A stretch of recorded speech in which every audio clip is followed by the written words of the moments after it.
Hello दोस्तों, कैसे हैं आप लोग। करेंट अफेयर्स टुडे का आज 90 एपिसोड आप लोगों के बीच लेके आया हूं, जिसमें आज का जो टॉपिक है वो हम लोग देखने वाले हैं आर्थिक घटनाक्रम से बहुराज्य सहकारी समितियां। दोस्तों, अगर आप मेरे पीछे का वीडियो देखेंगे तो उसमें भी इस टॉपिक से रिलेटेड बहुराज्य सहकारी समितियां से रिलेटेड वीडियो आपके सामने अपलोड कर चुके हैं, लेकिन इसमें कुछ जो अगले चेंजिंग होते रहता है, संशोधन होते रहता है, कई सारे जो क्या कहते हैं नीतियां आती रहती है। तो इसी में यह चर्चा में क्यों है तो ये देखते हैं। तो अगर आप यूपीएससी या विभिन्न स्टेट पीसीएस की तैयारी करते हैं तो आप लोगों को पता ही जरूर होगा कि आर्थिक घटनाक्रम से इन सब टॉपिक को, इन सब मुद्दों को आपको देखना पड़ता होगा। ठीक है, तो क्या है कि आपको अपडेट रहना है, आपको अपने सिलेबस में अपडेट करना है। इसके लिए आपको करेंट अफेयर्स के लिए जो स्रोत होता है उसको आपको देखना होगा और अपने जो पढ़े हैं उसमें आपको अपडेट करना होगा। इसके लिए आप विभिन्न स्रोत से आप यूज कर सकते हैं। इसी में एक स्रोत है क्या कि दृष्टि के द्वारा जो करंट अफेयर है आप लोगों तक नहीं पहुंच पाता होगा। ये हिंदी माध्यम स्टूडेंट के लिए बहुत ही ज्यादा हेल्पफुल है। तो आपके पास नहीं पहुंच पाने के कारण क्या है कि हम इसको वीडियो के माध्यम से यूट्यूब पे अपलोड करते हैं और आप तक पहुंचाने की कोशिश करते हैं। तो आप लोग अगर चैनल पे नए हैं तो चैनल को जरूर सब्सक्राइब कर ले, जिससे हम जो रेगुलर बेसिस पे वीडियो डालते रहेंगे आप तक पहुंचता रहेगा। तो देखते हैं कि चर्चा में क्यों है। ठीक है, और इसके 3 नए सहकारी निकाय जो लाया गया है वो उनके बारे में जानेंगे। और राष्ट्रीय बहुराज्य सहकारी निर्यात समिति जो है, जिसमें 3 है ना, इन तीनों के बारे में देखते हैं क्या है। तो हाल ही में केंद्रीय मंत्रिमंडल ने बहुराज्य सहकारी समिति अधिनियम 2002 के तहत 3 नए सहकारी निकायों कोऑपरेटिव बॉडीज की स्थापना को मंजूरी दे दी है। ठीक है, किसने? केंद्रीय मंत्रिमंडल ने। ठीक है, तो इसमें देखते हैं कौन कौन है 3 सहकारी निकाय। तो पहला है राष्ट्रीय बहुराज्य सहकारी निर्यात समिति, दूसरा है कि राष्ट्रीय बहुराज्य सहकारी जैविक समिति, और तीसरा है राष्ट्रीय बहुराज्य सहकारी बीज समिति। तो कौन है? निर्यात समिति, जैविक समिति और बीज समिति। 3 चीज को आपको याद रखना है। ठीक है, जिसमें हम देखते हैं कि राष्ट्रीय बहुराज्य सहकारी निर्यात समिति, इसके बारे में देखते हैं अच्छे से। क्या है कि निर्यात समिति एक्सपोर्ट सोसाइटी निर्यात को आगे बढ़ाने एवं प्रोत्साहन देने के लिए एक अम्ब्रेला संगठन के रूप में कार्य करके सहकारी क्षेत्र से निर्यात पर जोर देगी। ठीक है, उसके बाद अगला पॉइंट है कि इससे वैश्विक बाजारों में भारतीय सहकारी समितियों की निर्यात क्षमता को अनलॉक करने में मदद मिलेगी। अगला है कि प्रस्तावित सोसाइटी के द्वारा उच्च निर्यात से विभिन्न स्तरों पर सहकारी समितियों द्वारा वस्तुओं एवं सेवाओं का उत्पादन बढ़ेगा, जिससे अधिक रोजगार उत्पन्न होंगे। दोस्तों, ये हम सिर्फ क्या करते हैं, आपके सामने में डिस्कस नहीं करते हैं, क्योंकि ये आप तक नहीं पहुंच पाता है, तो ये आप तक पहुंचाने की कोशिश कर रहे हैं। आप लोग खुद इसका एनालाइज करें, क्योंकि एनालाइज करने के बाद ये क्या होता है, वीडियो ज्यादा लंबा हो जाएगा, जो आप लोगों को भी देखना पसंद नहीं आएगा।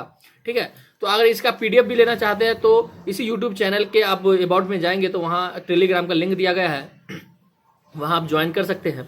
ठीक है, तो देखते हैं अगला पॉइंट कि माल के प्रसंस्करण और अंतर्राष्ट्रीय मानकों के अनुरूप सेवाओं को प्रोत्साहित करने से अतिरिक्त रोजगार भी पैदा होंगे।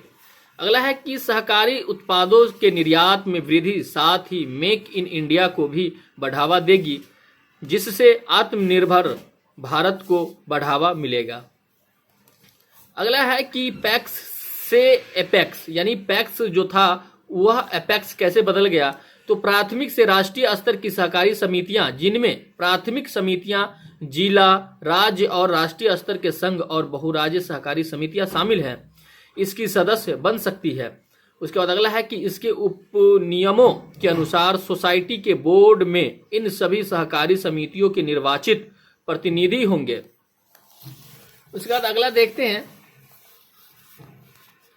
कि राष्ट्रीय बहुराज्य सहकारी जैविक समिति। ठीक है, तो हम लोग निर्यात समिति देख लिए, अब देखते हैं जैविक समिति। तो सहकारी समिति प्रमाणित एवं प्राधिकृत जैविक उत्पाद उपलब्ध कराकर जैविक क्षेत्र से संबंधित विभिन्न गतिविधियों का संचालन करेगी।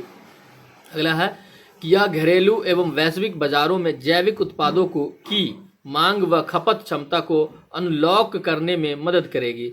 उसके बाद अगला है कि यह सहकारी समितियों और अंततः उनके किसान सदस्यों को सस्ती कीमत पर परीक्षण और प्रमाणन की सुविधा देकर बड़े पैमाने पर एकत्रीकरण, ब्रांडिंग एवं विपणन के माध्यम से जैविक उत्पादों की उच्च कीमत का लाभ प्राप्त करने में मदद करेगी। अगला है कि राष्ट्रीय बहुराज्य सहकारी बीज समिति। यह समिति गुणवत्तापूर्ण बीजों के उत्पादन, खरीद, प्रसंस्करण, ब्रांडिंग, लेबलिंग, पैकेजिंग, भंडारण, विपणन और वितरण, महत्वपूर्ण अनुसंधान एवं विकास तथा स्थानीय प्राकृतिक बीजों की संरक्षण व प्रोत्साहन हेतु एक प्रणाली विकसित करने के लिए एक शीर्ष संगठन के रूप में कार्य करेगी। और जो बहुराज्य सहकारी बीज समिति है, इसमें निम्न बातों को ध्यान में रखा गया है। उसके बाद है कि बीज प्रतिस्थापन दर, सीड रिप्लेसमेंट रेट SRR और किस्म प्रतिस्थापन दर, वेराइटी रिप्लेसमेंट रेट VRR को बढ़ावा देगी और उपज अंतराल को कम करने एवं उत्पादकता बढ़ाने में मदद करेगी। उसके बाद अगला है कि सहकारी समितियों के समावेशी विकास मॉडल के माध्यम से सहकार से समृद्धि यानी सहकार से समृद्धि के लक्ष्य को प्राप्त करने में मदद करेगी। उसके बाद है कि क्या आप अवगत हैं तो सहकारिता पर प्रमुख समितियां या रिपोर्ट। तो अखिल भारतीय ग्रामीण ऋण सर्वेक्षण 1954, चौधरी ब्रह्मा प्रकाश समिति 1991, उसके बाद है मिर्धा समिति 1996 और जगदीश कपूर समिति 2000, विखेल पाटिल समिति 2001 और VS व्यास समिति 2004। ये सब समितियां जो सहकारी क्षेत्र में लाया गया था। ठीक है। उसके बाद है कि बहुराज्य सहकारी समितियां संशोधन विधेयक 2022। ठीक है, ये क्या है तो गौरतलब है कि लोकसभा ने बहुराज्य सहकारी समितियां संशोधन विधेयक 2022 को संसद की एक संयुक्त समिति को भेजा है, जिसमें अगला है कि यह विधेयक बहुराज्य सहकारी समितियों MSCS अधिनियम 2000 में 97 संवैधानिक संशोधन अधिनियम 2011 पर विचार करते हुए संशोधन करना चाहता है, जिसके तहत संविधान में भाग 9B सम्मिलित किया गया था। अगला है कि इसका उद्देश्य पारदर्शिता, उत्तरदायित्व बढ़ाना, व्यापार करने में आसानी हेतु सुधार करना और बेहतर वित्तीय अनुशासन को बढ़ावा देना है। उसके बाद अगला है कि बहुराज्य सहकारी समितियां संशोधन विधेयक 2022 के प्रावधान। तो क्या है तो वर्तमान कानून यह 20 वर्ष पहले अधिनियमित किया गया था, जिसमें प्रावधान है कि केवल बहुराज्य सहकारी समितियां ही खुद को समामेलित कर सकती है और एक नई बहुराज्य सहकारी समिति बना सकती है। अगला पॉइंट है कि विलय पर नया कानून। ठीक है दोस्तों, अगर सहकारी समिति पढ़ने में अगर समझने में दिक्कत हो रहा है तो आप मेरे पीछे वीडियो जाकर देख सकते हैं, प्रीवियस वीडियो में। वहां मैंने सहकारी समिति के बारे में बहुत डिटेल से मैगजीन का वीडियो अपलोड किया है, आप देख सकते हैं। ठीक है। उसके बाद है विलय पर नया कानून। ठीक है, तो कोई भी सहकारी समिति उपस्थित सदस्यों के कम से कम 2/3 सदस्यों के बहुमत से पारित संकल्प द्वारा और ऐसी समिति की एक आम बैठक में मतदान कर मौजूदा बहुराज्य सहकारी समिति में विलय का निर्णय ले सकती है। ऐसा संकल्प उस समय के लिए लागू संबंधित राज्य सहकारी समिति अधिनियम के प्रावधान के अधीन होगा, जिसके तहत ऐसी सहकारी समिति पंजीकृत है। अगला है कि सहकारी चुनाव प्राधिकरण विधेयक सहकारी क्षेत्र में चुनावी सुधार लाने के लिए एक सहकारी चुनाव प्राधिकरण की स्थापना का भी प्रयास करता है। सरकार ने वर्ष 2002 के अधिनियम की धारा 45 को प्रतिस्थापित करने का प्रस्ताव दिया है। प्रस्तावित संशोधन के अनुसार प्राधिकरण में एक अध्यक्ष, एक उपाध्यक्ष और केंद्र द्वारा नियुक्त किए जाने वाले अधिकतम 3 सदस्य होंगे। अगला है कि सहकारी पुनर्वास, पुनर्निर्माण एवं विकास निधि। तो इन सब क्षेत्रों में क्या है कि यह विधेयक मुख्य अधिनियम में एक नई धारा 63A सम्मिलित करने का प्रयास करता है। यह रुग्ण बहुराज्य सहकारी समितियों के पुनरुत्थान के लिए सहकारी पुनर्वास, पुनर्निर्माण और विकास निधि की स्थापना से संबंधित है। उसके बाद है धारा 70A। ठीक है, तो केंद्र द्वारा निर्धारित राशि से अधिक वार्षिक टर्नओवर या जमा राशि वाली ऐसी बहुराज्य समितियों के लिए समवर्ती ऑडिट से संबंधित बिल में एक नई धारा 70A सम्मिलित करने का प्रस्ताव है। अगला है कि सहकारी सूचना अधिकारी और एक सहकारी लोकपाल। तो इन समितियों के शासन को अधिक लोकतांत्रिक, पारदर्शी और जवाबदेह बनाने के लिए विधेयक में एक सहकारी सूचना अधिकारी और एक सहकारी लोकपाल नियुक्त करने का प्रावधान है।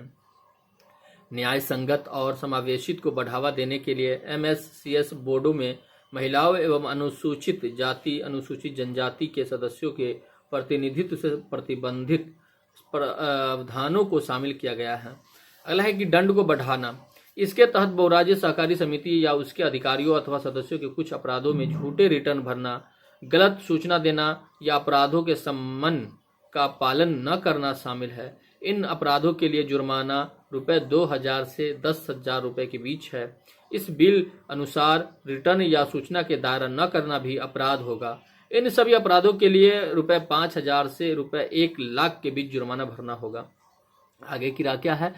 तो बहुराज्य सहकारी समितियां एक राज्य तक ही सीमित नहीं है, इसलिए सहकारी समितियों की स्वैच्छिक स्थापना एवं लोकतांत्रिक संचालन का समर्थन करने की आवश्यकता है।